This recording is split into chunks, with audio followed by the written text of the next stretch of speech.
Hit record. So here we go. Let's go. Okay, go for it. Okay. This is Chanda Costin from chanda-co.com, and you're listening to Vroom Vroom Veer with Jeff Smith, reminding you that you only live once. So whatever you have in your heart, do the thing, right? Because it's always progress over perfection. YOLO, right? Yes. Live life. I like It's just all those things. You only live once. only live once. I haven't heard that in a while, but I love it. I see gentle reminders every day. There you go. Thank you so much. Let me hit stop. I'll be right back. Are you ready to thoughtfully steer away from your revved up, frenzied, and far too often scripted life? Then welcome to Vroom Vroom Veer with Jeff Smith, where he guides you down the road differently traveled by sharing unique experiences with guests who have managed to shift away from a life stuck on cruise control and veered their way into a more authentic and fulfilling one in all sorts of interesting and kind of remarkable ways. Get ready to Vroom Vroom Veer with your differently traveled road chauffeur, Jeff Smith.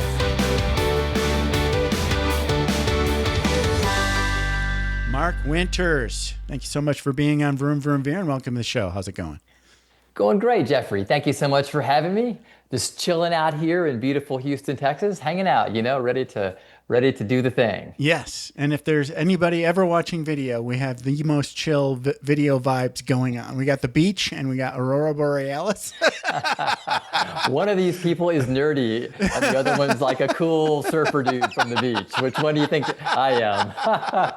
Hey, I would love that background too. If I could be in the woods in Alaska, that would be awesome. Anyway, Yeah, so, for sure. okay, you're at markwintersmusic.com. So talk a little bit about what you're most excited about over there today. You got it, Jeffrey. Well, I am a singer-songwriter, a former aerospace engineer, and I have been blessed with being able to roll out into a music project. I've got a big tour coming up in the spring of this year I'm very excited about. It's called the Good Vibes Highway Tour. Nice. Bringing some extra protons with me to distribute across the nation. Good deal. So have 60 shows, 20,000 miles. Wow. And super excited about my spring show. And I'm headed west out of Texas to do that, and then north up into Canada, and then down the coast and back to Texas. And then, as if that wasn't enough, I have a fall tour as well that goes east and up the coast and into Canada and then back down to Texas. So this year, You're gonna be lots of busy. positive vibes highway. Yeah. You're going to have to get an extra truck just for the protons. I'm ready, man. I can collect them on the way. I'm a special proton catcher. It's installed on my car, right? I'm ready to go. Beautiful. That's awesome. And so, and then I have, as I'm out touring, I'm releasing new music. So I have a new song coming out at the end of March, and then another one at the end of May, and just enjoying being in the groove, man. Writing music on the road, recording and releasing. It sounds like you're playing having shows fun. every night. Yeah. That's great. Good for you. Congratulations. It's Thank cool you. to get to a place in life where you're having fun working. It's work, but it's fun, right? Yeah, for sure. It's Labor very of love, nourishing as for they me. say. Yeah. Yeah. It's very nourishing for me. I really enjoy being an aerospace engineer. I love math and science and such. But when I played my first song, it lit my soul on fire, literally, and I just haven't stopped ever since then. Good for you. And it's been something that's just a super passion project for me. And it doesn't feel like work, Jeffrey. I get it. Feels, Yeah. It feels amazing. It just feels like you're having fun. Yeah, that. Good for you. So, okay, but you weren't always there. You weren't always like touring the country in March and in the fall, right? So let's go back in time and talk about Mark Winters growing up. So where did you grow up? Rewind. Okay. Yes. So I grew up in a family of 4 boys. So two younger twins and an older sibling. Right in the middle. And yeah, right in the middle. I was That means you're the messed up one. There you go. I'm the glue, baby. I was the one keeping everybody together. Yeah, I like it. Yeah, good. But growing up, I was super extra rambunctious, lots of probably my testosterone was off the meter, just like this crazy, into athletics. And, I was also into math and science. And so I had kind of two groups of friends, my Nerd friends and your jock friends. that exactly. And I used to do my jock friends' homework for them. Oh, right? that's so great. They really liked me. Wow, awesome. But anyway, yeah. So growing up, just had this passion for sports and for math and science, and a strong affinity for applied mathematics. I used to take stuff apart with my grandparents and put it back together again and fix stuff, and just had a real mechanical aptitude growing up. That's cool. And I think I loved learning about math and science because it helped me to better understand the physical world and what makes it tick. Totally. Which, I'm a super curious guy. Yeah. And so, I just like any other person growing up and going into high school, I was good at the things I was good at. I ended up doing those same things in college. So I played tennis in college, and I was, an aerospace engineer by study. Right. Loved computational fluid dynamics. Neat. Wow. Which is, there's in aerospace, there's like a branch. There's like people who do orbital mechanics, the space people. Yeah. And then there's people who do atmospheric stuff, like moving an object through a fluid, like a water. Right. And the atmosphere is basically considered a fluid. Yeah. Yeah, or air or whatever else, right? And so the mathematics are very different. Sure.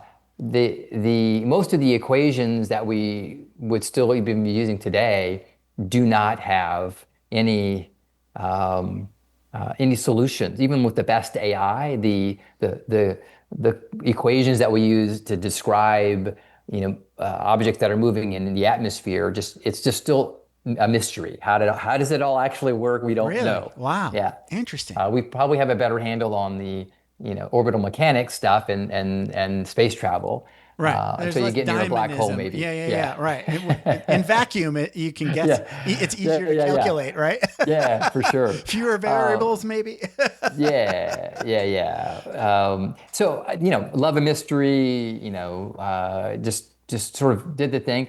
A little small tidbit of the arts was born in me. My brothers and I were hanging out in East Texas, with my grandparents for the summers. And I remember being 5 years old, and I just have this realization, like I woke up from a magic spell, and I'm sitting in my grandma's sewing room, and we're writing poetry. Wow. And I'm like, this is very bizarre. I just had this realization, like, I thought I was chasing lizards, and now here I am. Yeah. Wow. Right? Writing poetry. I wrote a poem about a lily, and I still can feel in my head that the weirdness of me sitting down with my grandmother to write poetry. But I liked it. It actually was very rewarding. Okay. And so now my whole life, my grandma and I have been poetry pals. And so we write poems to each other. We paint. But it's sort of been like an N of one thing, right? Not something that I didn't do it professionally. I didn't do it out, I didn't get training for it. It was just something that she and I did. Right. And I would write poems for my friends, which was very weird, Jeffrey. I'm here as this, is engineer, hard charging guy would sit, you're doing a my nerd, thing. You're a jock, and you're also a poet, which is. Then I would sit down and I'm like, I wrote you this poem, Jeffrey. Can you sit with me? I'm going to read it to you. You're like, what is wrong with you, dude? That is so weird. So I had lots of those not at all. I wish there was a dude in my childhood that would like write poetry. That would have been cool, because then it would have made it kind of okay, right? I understand what you're saying, though, right? It seems out of character. Right. Yeah, and in Texas, you want to keep that on the down low. Is that what you're saying? Exactly right. You get bullied and whatnot. Right. I get it. Yeah, sure. So it's weird thinking about childhood now, right? Yeah. Because the music that I listen to now is way more diverse than like when I was in junior high or high school, right? Because when you're in junior high and high school, you think like, well, I can't listen to that, right? What will people think? Do you remember having those thoughts? For me, I would say Again, another weirdness moment. Yeah. I listen to, pretty much anything that moved me. So I Good didn't for really you. have a filter. I would listen to opera. I would listen to That's great. CCR with my grandpa. I would listen Right. to, I don't know, my other grandparents liked Eric Clapton. And then I listened to Adele and Benson Boone and Right. whatever. Right. I'm Right. all over the map. So Yeah. any music that has some emotional depth to it that just moves me. Yeah. Yeah. As a matter of fact, I had you know, I would always have music going on. I'm playing tennis. My coach would come by and turn off my music, right? You can't concentrate. I'm in the flow, baby. What are you doing? Getting rid of my music, right? It's going to cost me like 2 points. Whether I was surfing or rollerblading or, studying, it didn't matter. I had music in my life Right. going on, Right. right? Right. Right. And so I started to go through my life. I went to school at Texas A&M University, Uh-huh. and had a great time. Giga Maggie's, Giga Maggie's. yeah. I like it. Lots of great traditions there. Lots of great friends from school, and coming out, I did work with the Apache and the F-16s. Wow. Neat. Loved doing, design work. I ended up doing simulation design and training because I liked the big picture of things. Okay. I'm not really a So micro were you on guy. the government side, or were you on the civilian contractor side? Civilian contractor side. So I worked Gotcha. for Link Flight Simulations Okay. and then Bell Helicopter, I've the heard of both V-22 of those. Yes. Osprey, Yeah. Uh-huh. yep, Yep. which was the XV-15 first Right. and Right. such. In the Air Force, the F-16s were kind of had a run of being very unpopular with a certain. Yeah. All the people that weren't F-16 people were like, ugh. Yeah, F-15, okay, yeah. Everybody loved the 15 if they were 15 drivers. It's Yeah. it's a stovepipe kind of scenario. But Yeah. you like them all because they're just toys. Yeah, it's just amazing, Exactly. and I Right. love when you're designing and you're building simulators, you get to fly things a lot, and so you get a chance to sort of cross over a little bit, and so just having a great time. But I didn't people who were not as many people who loved athletics as me, not as many people who loved socializing as me, and so. But a fun group doing the thing, and I did some business things, and I'm sort of out there, and I decided, okay, I'm a big list guy, so I decided, okay, I put things on my New Year's resolution list, and they always get done, right? I'm always Okay. super disciplined about it, Right. So I That's put it the on there, I'm like, engineer coming out. If I write it down, I'm going to do that shit. it's getting done, Jeffrey. I'm about to lay it down, right? Right. So, Which is nice, Yeah. So I put do something musical on my list. Okay. And so 6 or 8 weeks of me having that on there, I'm like, what am I going to do? I don't know what I'm going to do. And then I decided, you know what? I'm going to buy a guitar Okay. and I'm going to play a song for my wife for our anniversary. Okay. Oh, wow. That's a good story. And which- how long into your life have you been? So like, This is 2011, Okay. right? So this is what, 2011, 10 okay. years ago, 10, Right. 12 years ago, something okay. like that. So yeah. you had been an engineer and For a bit. for a while. Yeah. Okay. Yeah, for a little bit, yeah. And so I... How long did you study and play and practice? So I stroll in. So it's what is it? Our anniversary is in July. So about April, I stroll into the guitar shop, and I'm like, all right, I'm gonna do something musical. I'm gonna play a song for my wife for our anniversary. Steve, it's a local guitar ownership. Steve with Smack Guitars. I'm like, hey, Steve, I'll even buy the slightly upgraded acoustic model, but you have to agree to teach me to play and sing. I don't know how to do either. Okay.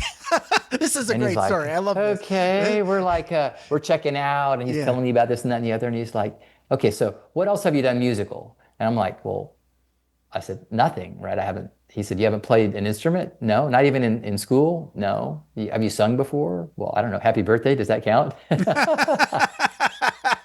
I love this. He's like, Okay. You're coming in with the Zen beginner mind. I love That. it. Yeah. And he's like, yes. well, how much time do we have? I said, well, we got 2 months, dude. We got plenty of time, right? And he's 2 like, months. 2 months? You're not even going to have calluses in 2 months. What is wrong with you? Right. So you better make it a pretty easy song. So then my wife and I had, so I've been a poet my whole life, and words matter. And so music has to be emotionally moving, and the lyrics, Can't just be throwaway. Right. which I didn't know at the time when I started singing, I didn't realize that the lyric was that big of a deal for me. But later I'll tell you a story about, certain songs. I just can't sing them because I don't agree with the lyrics, even though they're amazing songs, right? Right. So I picked a song. My wife's mom loved a band called Tesla. I remember and Tesla. I picked a song, and she and I went to see. They came through on one of those sort of old timey bands that were touring through town, and we went to see them. And so we heard them play the song called "What You Give," and it's a song about it's not what you got, it's what you give. What you give. Right. Right. It's not the life you choose, it's the life you live. Okay. Right. Nice lyric. And so it's just like right on point for me. And so I'm like, all right, You're this vibing. is the song. Yes. Yeah. Well, there's a hook in the song. Think "Wish You Were Here." So it's got a hook. It's not quite an easy song to play. Okay. And it's not an easy song to sing either. Right. So This Steve is the and I song were- you choose. What? Hello. No, that's my typical MO. Right. So I craft a plan to teach myself or to learn with Steve on the side so that my wife doesn't know what I'm doing. Wow. Right. Okay. And so I learned the song. Not only are you doing a very difficult thing, but you're also keeping a secret, Yes. which is tricky. Yes.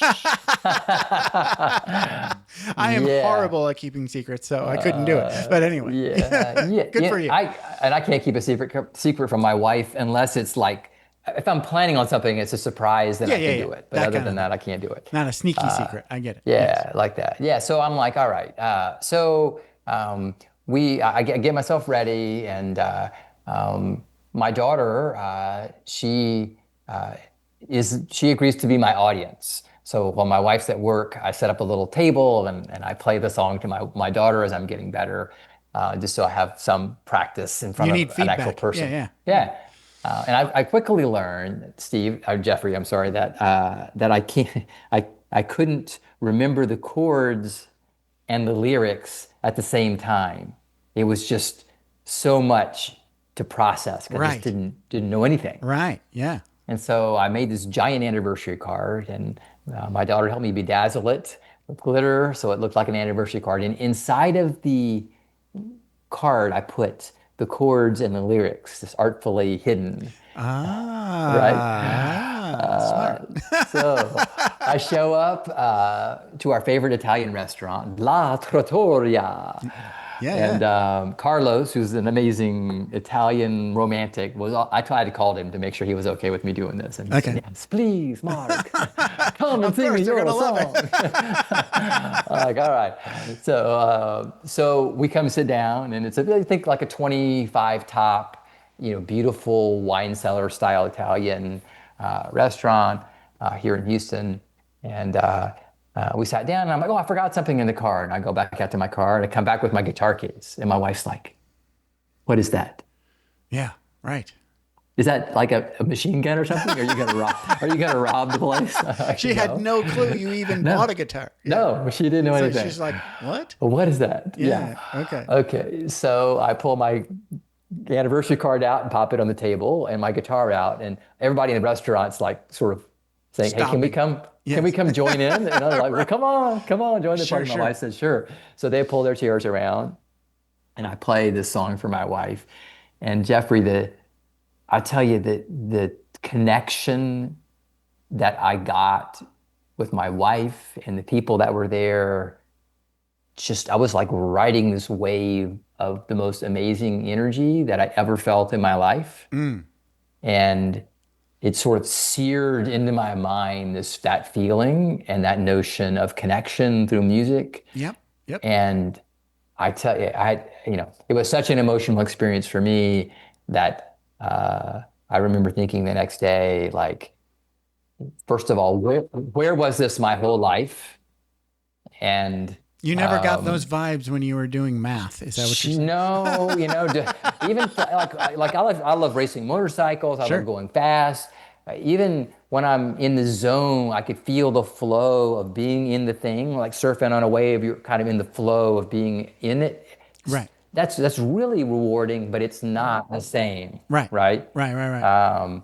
And so I really remember feeling, okay, where was this my whole life? And then I've got to really learn how to do this because it's phenomenal, and I really need to learn. And that was 2011. And so I started teaching myself at home, and my wife had a Girl Scout troop, and one of the other dads saw my guitar, and he's like, hey, are you a musician? I'm like, well, the answer is yes. I'm working on being one. He's like, oh yeah, okay. I'd love to, he said, I was a musician too. And I said, well, what did you play? He said, guitar. I said, well, grab your guitar next time and come on over, right? And I remember us sitting down, and he's like, okay, what song are you working on? I said, I picked up a few of them, but really, I love the rhythm of this song, House of the Rising Sun. It's just got this emotional soulfulness to it, right? And it's a thoughtful song too about where your life is taking you, right? And so I thought, and so I've been working on it. He said, well, he said, I'm familiar with that song. He said, well, show me what you got. And so I played this terrible version of House of the Rising Sun, sang completely out of key, I'm sure, he bless his heart, he sat through it patiently. He's like, yeah, I can hear it in there, right? That's a fun song. He said, I think we used to cover that, right? And I'm like, okay, were you in a band? He's like, yeah, I grew up, well, before he said that, he said, yeah. And then he goes, and he started playing finger style, perfectly in rhythm, sang a beautiful rendition of House of the Rising Sun, this beautiful voice. My mouth is hanging open, Jeffrey. I'm like, what the heck? Oh my God, right?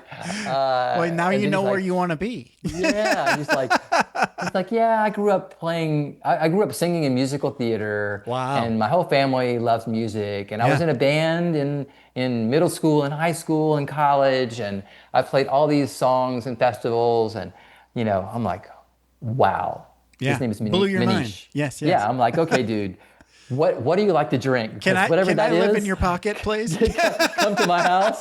It's on tap here, dude. Right? And so we actually formed a band called Agave Report. Okay. Because we used to sip tequila. Tequila. Okay. That was his choice. Okay. So I could entice him to come over. Perfect. And and so I just wanted to. First of all, I wanted to sponge off of him because he was so good. Right. Let some of that rub off on me, and then we found. A guy who plays drums, the same amazing, phenomenal drummer, grew up playing drums his whole life. Wow, just awesome. Phenomenal, and a great bass player. And so we formed this group, and I just wanted to play one concert. That was it. This one concert to feel what it was like to play in a band. Okay.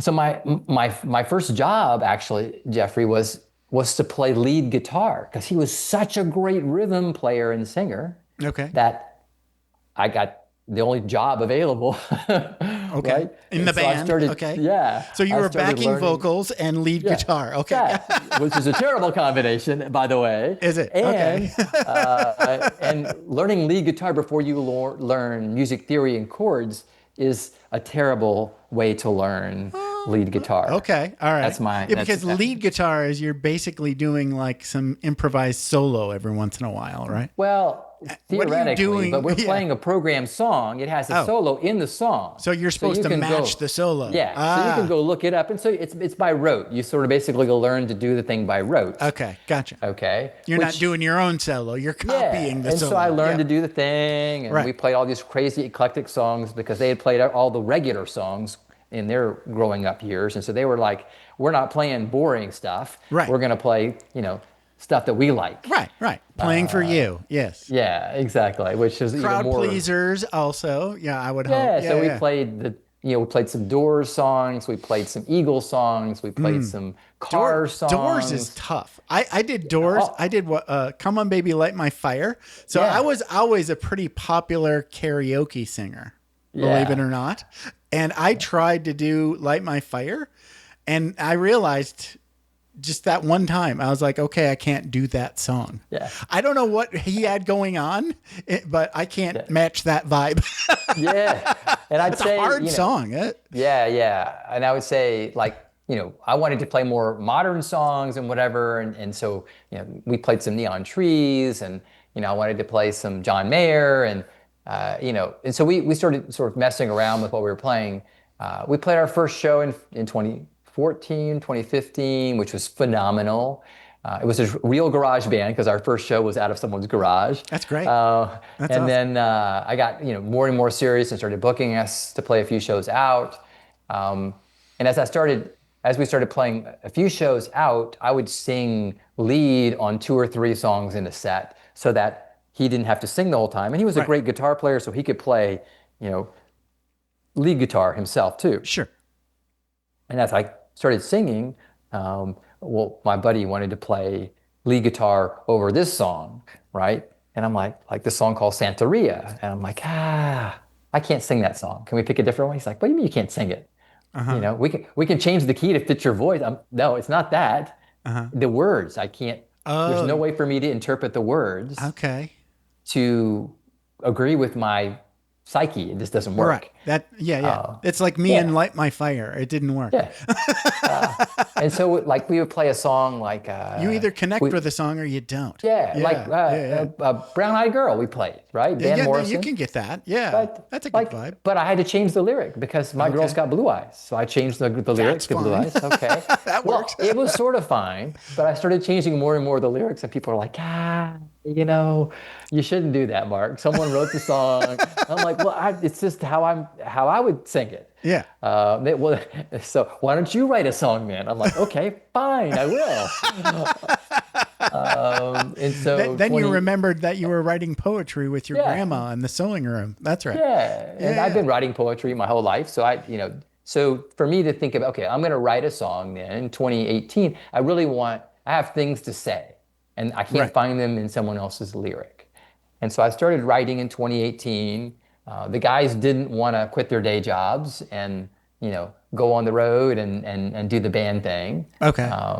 And so they didn't want to go beyond the nights and weekends kind of gig, kind of the occasional thing. Right. Exactly. They weren't as serious. They had done it in their younger lives anyway. Right. So I'm like, okay, fine. I will. I'm going to form my own little solo project and do the original stuff over there. And they're still good friends of mine today. But I started writing my own stuff in late 2018. I put out my first album in 2019. And I started putting songs out in May. I had a little tour that I booked, and I hired 3 other guys to be in my band as a part of the tour. And we were in show number 2 on the way to Austin, and COVID hit. Right. Like everyone else. Yes. And so just as you're getting ready to launch, you're stuck at home. We had two shows into a tour. My album was just coming out, and I'd put a ton of effort into sort of getting to that spot. But I was still doing business on the side. I wasn't a full-time musician at that point. Right. And so you do what everybody else does. You go online. Yeah. And you know what? I was sad for a month. And then Jeffrey, I decided, okay, what am I telling my business friends? COVID's going to be here for, a year and a half, 2 years, right? And so figure out a way to still do what you need to do, right, remotely. Yeah. And so I started doing a bunch of That online. lockdown was amazing for seeing like amazing artists in their house. It was great. Yeah, it was. You know, I wonder if that all got recorded and is hanging out on YouTube. I hope. Probably Because somewhere. when I was watching it live, it was like, man, this, you know, I know lockdown is sad, but this is neat. Yeah. Seeing like CCR live in their living room, you know.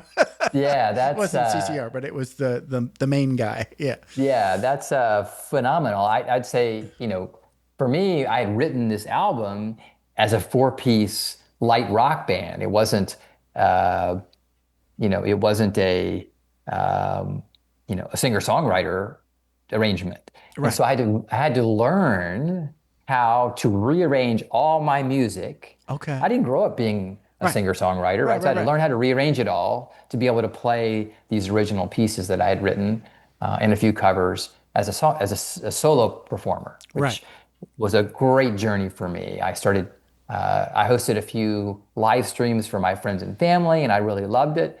I decided I wanted to be more serious, and so I started doing ticketed shows to raise money for charities that were in our area. And that led me to connect with other artists. It wasn't CCR, but it was other artists who were stuck at home too. Sure. And we would pick a mutual charity and we would do a show together. And just met some great friends and learned to be a singer-songwriter. And coming out of COVID, it was exactly that was exactly the community that that was opening up first, right? And so I think, you know, I have this inherent positive energy, Jeffrey, we talked about, you know, I came out of the womb looking for the good in people and, Sure. and finding positive energy everywhere. And so, you know, just looking to the bright side of things during COVID helped the universe, you know, point me in a direction where I would be able to grow and learn. And I think just keeping that same positive perspective coming out of COVID, connecting with my local singer-songwriters who were all, you know, coming out of the pandemic and they were starved for human connection too. Totally. Yes. And so I connected with that community. And that began a slow pivot for my music project from this 4-piece light electric style to more of an acoustic level of energy. Yeah. And as I started writing more and learning more, I found more of a balance between the voices in my head, the poet, the scientist, and this positive energy feeling. And so I started learning to write more. I went to a writing retreat in Austin and met some amazing professional writers and learned, you know, again, kind of like when I learned from my friend who was singing House of the Rising Sun, I sat down and I co-wrote with all these amazing writers, and I felt like I was just an imposter in the middle of all these amazing people, you know? You kind of have to be, you know? Yeah. But it showed me where the bar was. Yeah. Where's the bar? Right. And so, you know, fast forward another year, and I played some showcases at South by Southwest, and Nice. a tour company saw me and offered to put me on tour. And last year I did the Good Vibes Highway Tour, West and East. I did 120 shows. Wow. And that's a lot of had shows. a great time and grew a ton and wrote a lot of amazing songs. That's awesome. Wow. This is a great story. Thank you. Yeah, just you know, I don't know. I feel like there's always like a little ray of sunshine shining on me, Jeffrey. Like the world's just taking care of me. I don't know if you're a spiritual person or not. I am. I just think I'm being blessed. But it's an amazing feeling to be doing something that lights you up inside, Right. And that other people resonate with, and you're able to share that energy with them too. It's phenomenal. Yeah. Congratulations. Thank you. I can tell you are definitely like jazzed. Authentically jazzed. Yes. Yeah, exactly. It rubs off. It's like the protons are coming through the screen. There you go, baby. Right down the wire. Totally. Yeah, I have a song called "Current" or "Shine with Me," and it's you know, I want to feel the current riding down the wire between you and me, Yeah, right? yeah, yeah. That's Let's great. start turning up the glow like every Right. proton in the galaxy. Yeah, It's yeah. like, all right, we're gonna shine together. Yeah, yeah, yeah. I feel you. So Yeah. so what was the biggest show you've done like to date, like numbers wise, as far as like people in the audience? Yeah. So I'm just probably my curious because yeah that yeah that adds a different thing. yeah When there's a big crowd there and they're vibing with you, yeah, I mean the connection strength with the one-on-one and very intimate settings is probably more amazing at a certain level, but that just sheer volume of energy coming off of that crowd on a big crowd is pretty unique, you know. It, Yeah, I'd say today, my biggest show, we played the House of Blues Bronze Peacock Room okay, here in Houston. nice. So I think we had maybe 200 people there. That's a nice room. And so it was a beautiful connection, a beautiful Oh yeah, room. My normal is probably, 50 to 100 people in a theater or yeah. No, something that's that good. has a listening environment. It could Right, be a beer garden or a winery that likes original music, or it could be a theater or something like that, right. or a small venue. But yeah, I love the connection. I've yet to play a festival, so I've done some showcases, but never anything in front of a massive crowd. Right, right, I love the intimacy, to be honest. So I right. don't know how it would feel. 300's a lot of people, It is. you know, It is. a Yeah, thousand. I mean, yeah, yeah. I love getting the energy. Like Right. I love those like Freddie Mercury moments where he's, Deo, Yeah, yeah, yeah, right? yeah, yeah, yeah, yeah, Give me yeah. some of that, right? Totally. Oh, I'm Yes. all in there, right? Yeah, yeah, yeah. But I haven't gotten there yet. I'm Yeah. working on getting my act big enough to play in Right. some bigger opportunities. And I have to grow as an artist. Yeah. I'm good at playing, these size rooms. And so I can do a good job for the venue. I can do a good job for the crowd who's out there, my fans. I can connect with them. I'm not sure I would know how to do it if there was, all this giant production going on. I don't know. I'm down for doing it, but I got to learn, It's all good. Yeah. No, the only reason I ask is like when I was like 18 and I had just joined the military, I somehow found myself in a talent show. So Okay. Air Force bases have talent shows, right? So I did Master of Ceremonies, which MC, right? So that introducing acts, and then I did stand-up comedy, right? Those were my two competition categories. Did you win? I won second place in comedy because there was only two. And I won first place comedy and second place MC. Okay. But somewhere, one of those nights, I think it was 2 or 3 nights, like the audience reaction was very positive, let's say. And it's like very similar numbers, it was like a rec room kind of like, not rec room, like it's like where they would do like the base theater plays. Okay. Yeah. It's a multi-purpose room that has a stage. Yeah. Right. I played a few of those, Yeah. like I'll call them listening rooms around right. the country where they're set up to have Right. a TED Talk or a musician or Yeah, whatever, yeah, and they're good yeah. multi-purpose rooms. It's not quite an auditorium because it's all temporary seating. Yeah. But the vibe that I got off of that, like all that attention that was like, wow, you're pretty cool. It's very drug-like. Yeah. And I'd say it is a weird feeling.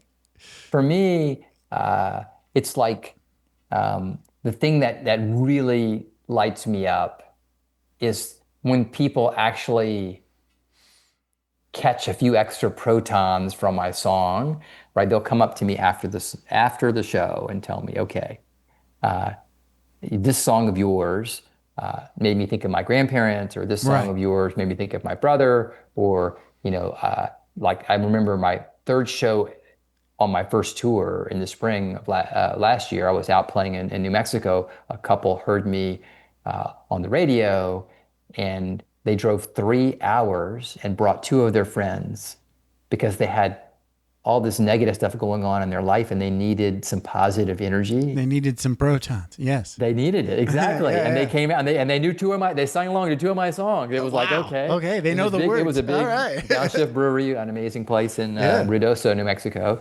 But yeah, I'll remember them forever. They were the first people, right, to really say, hey, you know what? You're not in a little echo chamber. You're not just making music, Right. for people who aren't listening. We're listening, Right. and it's making a difference in our lives, and that really just lit me up, Jeffrey. And So no, I haven't looked back. that is something to be, that's something to be admired, because that is a healthy thing that you're doing there. It's, again, when you go back to that what you give kind of thing, it's like you're like expressing something, maybe probably from your own life, right? Maybe it's painful, but whatever it is, it's human, and that's what they're connecting with. That's different than what I felt, which was kind of that icky kind of like, I don't know you, but I like you. There's nothing wrong with that too, Jeffrey. You can be Well, cool and people can admire you. Yeah, but it was a little bit more random, is what I was trying to get at. Yeah. And I'm a purpose-driven guy. I've always been that. I have to know what I'm doing and why I'm doing it. It makes me very strong-willed, Sure. but it also makes me very clear what I'm there to do in a situation. And so I feel like I've had my strongest sense of purpose since I got back from that first tour. I just knew. I know what I need to do. I know what I'm supposed to be doing. I know why I'm working. I know what brings me joy and how I am making a difference in the world around me. I'm just very purposeful now, and it's a great feeling. Yeah, yeah. I've had some like I could say like these accidental moments in my life where like I'm suddenly having these like life-changing conversations with people, usually in bars with lots of alcohol. So it's like it's personal development for drunk people. But this one time I rode my bicycle to a bar in Redondo Beach. Okay. And it ended up like that got adopted to watch the other games I wasn't really interested in by this family. It was like a husband and wife. And before we left, we were all crying, and they were telling me about how their son died or somebody in their family died, right? It got deep. And I'm like, why is that happening to me? Right. But I was there. I was like, okay, I had been reading, the spiritual books, right? And that I heard sometimes that things like this happen, and you just listen, right? You just, and be a human, and then you be there for them. Right. And that was it. I didn't do anything other than listen. Right. But they gave me a ride home because we were all drunk. And do you still live out in California? Is that where you're? I actually moved from California to Vegas. Okay. Yeah. So Vegas is now sort of like the Inland Empire extended, if you know anything about Los Angeles. Just keep going, and then you don't have to pay taxes so much. That's awesome. I haven't played a show in Vegas yet. I did play my first casino out on the East Coast. Okay. But I've never played a show in Vegas. I have some friends who are there, who play there. They have a really amazing cover band, and they do a lot of work with their cover band there. But I've never played an original show out there in Vegas. But California. What's the scene like in Houston? Because Houston seems like an amazing place. Because it's like about 8 different cities in one city. Yeah, it's phenomenal. It's a huge. hardworking city. Yeah. It's huge. It's humongous. It's hardworking. You've got like a lot of dysphoria in Houston, right? You've got like refugees from New Orleans. Yeah. So the music scene has got to be like huge. It's good. I'd say if you're, well, a couple of things on that front, Jeffrey. So one is the economic viability for small to mid-sized venues has been like eroded enormously. Okay. So COVID shut a lot of them down. Right. The ones that survived, if you're not a big venue, 2,000 cap or something like that or bigger, right? It's really hard to have a successful venue. And Right. so everywhere, not just in Houston, there's this problem where there's just not a lot of like training grounds for smaller acts. Right. Okay. Right. And so Right. people have to do the TikTok or YouTube or Right. live Right. stream Right. or get lucky and get on a tour with somebody who's bigger in these bigger places. Right. And There's so no more bar scene, basically. Right. there are, but it's smaller. It's a lesser number, and it's a lot more Right. competitive as a musician to even find work. And then when you do find work, it's covers only. And so Okay. Houston has a lot of places you can catch live music, but it's covers only Right. that are in that small to mid-sized bar range. And then there's like two. Dan Electros is a great example. Sean Brennan bought it, and he's been doing a lot to try and create a smaller venue. They have 200 capacity, but they're very active in the community. So he's doing a great job. Axelrad is another one that they're doing a great job with. And then the Mucky Duck is a smaller venue, but they have bigger regional touring acts that come through. Okay. And then there's a huge gap. Right. And then you get to 500 to 1,000 cap rooms or 6,000 cap Right, rooms. And right. so not a whole lot of opportunity for original acts Right. to find footing here in town. Some, but not a lot. Maybe there's more in the Dallas-Fort Worth area. Maybe there's more north of Houston on the way to Conroe or some of the smaller cities. So it's an interesting dilemma, Jeffrey, for people in the world of music. You can't. Your act's not big enough to have managers or resources until you get to the 1,000 cap room or the 2,000 cap room. Right. It's just a The tough. economics don't make a lot of sense yet. Right. Where it used to be, you could be a lot smaller and you could make money touring and Right. selling, physical music, but Right. that's not the case anymore. Right. So you can do it's very DIY. If you're industrious, you can do a lot of things yourself. Right. The gatekeepers are gone, but it's just like, if you don't know what you're doing, then What are you going to do if you're not? you have to, be figure good it at out. everything. Right. Yes. Yeah, you have to be really good at everything, not Right, just a right. little bit. You have to be Right, really good right, at everything. right. So, yeah. It's an interesting world that we're in. Yes. Yeah. I remember watching this guy on The Voice. Ooh, I love that show. Yeah, Alejandro. I remember Alejandro. Didn't he guitar win? player, singer. He came close. I don't know if he may have won or he may not. He may have not. Filipino won. guy? I thought he was. Or maybe? I don't know. No. I don't think he was Filipino. Okay. Because maybe one of the Filipino guys won. I remember that. Anyway, doesn't matter. Yeah. He's he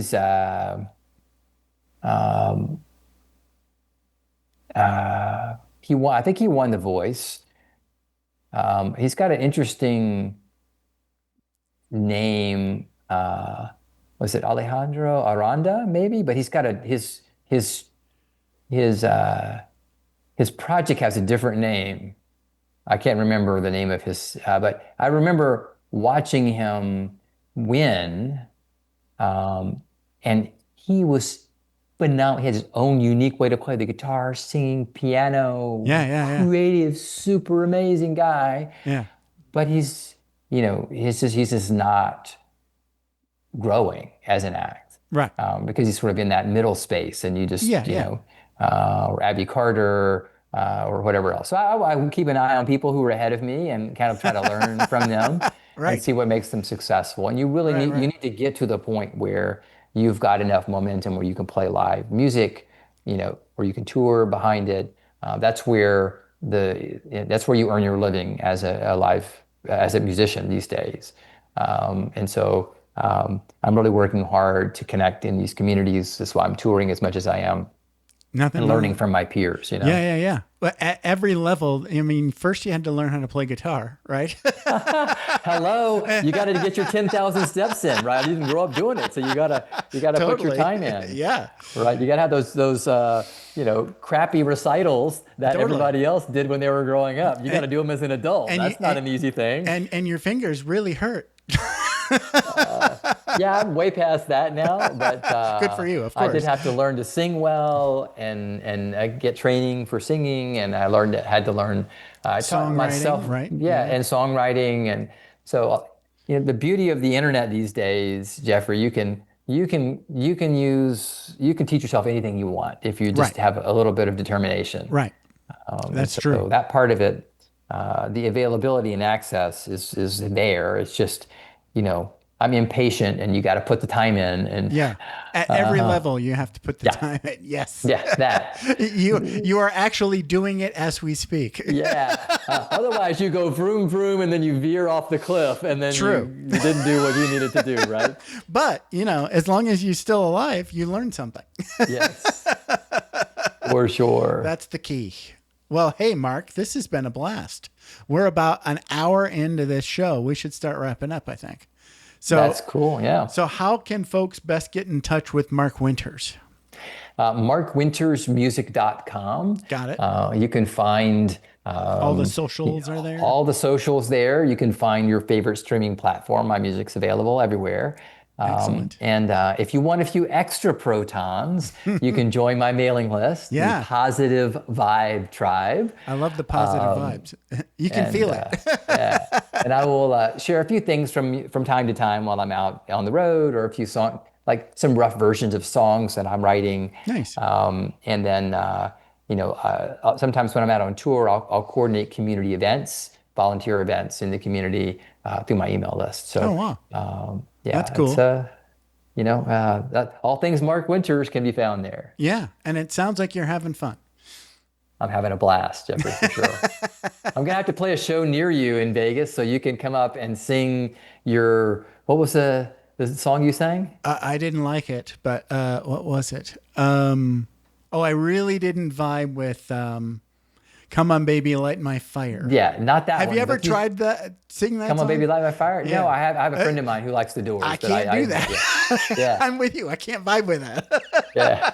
I can vibe with like Beatles, right? Okay. I love playing Let It Be. I could do some Let It Be. Hard Day's Night, or is that the one where it's been yeah. I can sing that. We'll sing it together. Yes. Yeah. Well, Here Comes the Sun. I like love. switching the lyrics around. Like I've been sleeping like a dog and things like that. Like you. Yeah, exactly. Say what you want to say, Jeffrey. Exactly. There you go. Do what you want to do. Mark, thank you so much. This has been a blast. Thank you for having me, Jeffrey. Have a good one.